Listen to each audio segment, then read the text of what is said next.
And right now we are joined by General Piotr Pytel, former director of the Polish Military Counterintelligence Service. Good evening, sir. Thank you very much for joining us. Welcome.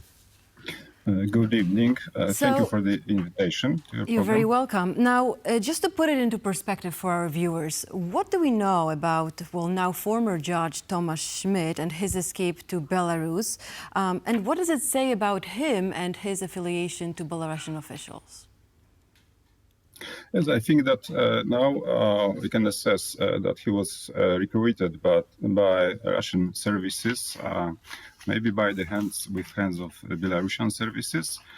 At current stage of the situation, he is a criminal who jeopardized our national security system at many levels. I mean, his contacts with people from high political sphere, his access to classified documents, and many other aspects of his life in Poland, yes, which made him a very attractive target for Russian special services. Mm-hmm.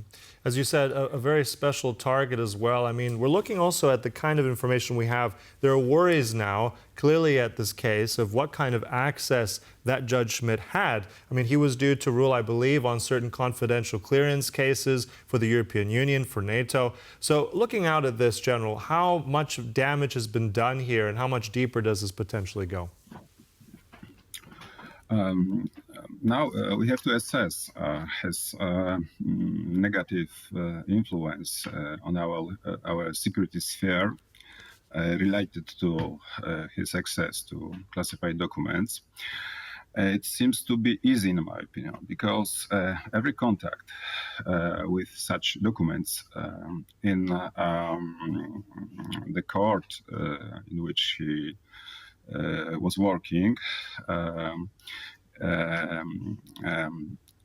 has to be how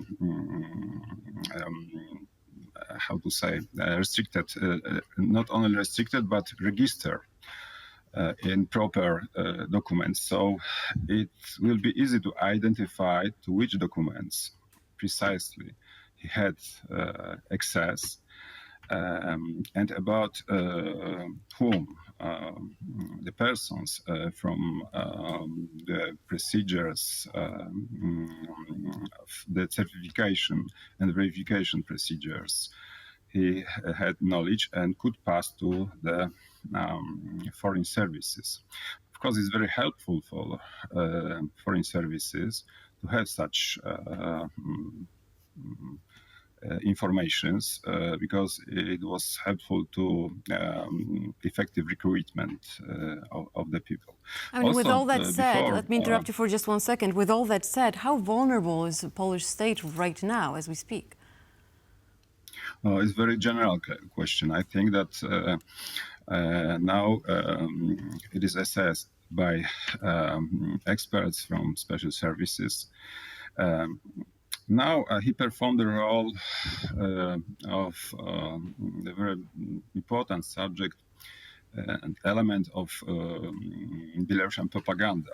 In my opinion, what we see now, his presence in many medias and programs of Belarusian television. We are facing the psychological and informational operation of influence, in my opinion, constructed by Russians, in cooperation, of course, with Belarusian, which is aimed at the influence on Belarusian people, but also directed to Polish society. Before elections to the European Parliament. My thesis is that it is not the main goal of this operation is not to make a split within a Polish society deeper, but rather blurred the line of difference, fundamental differences between right wing of our political scene and democratic parties, which will take part in these elections, in order to communicate and send the message that all those people are equally bad, wrongdoing. And the potential effect of such influence in this operation is to minimize or restrict the number of the people who will go and vote in this election.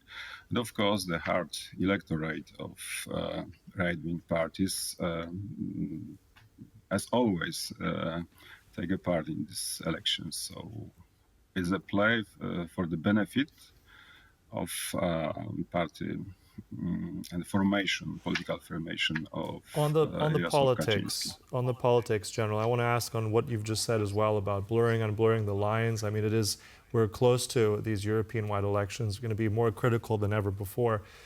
If we're looking at the subject of influence, I mean, looking at the kind of narratives we heard from various heads of state in Europe, talking about that Europe needs to be more on a war footing. It needs to be more involved in terms of really taking this threat from Russia seriously.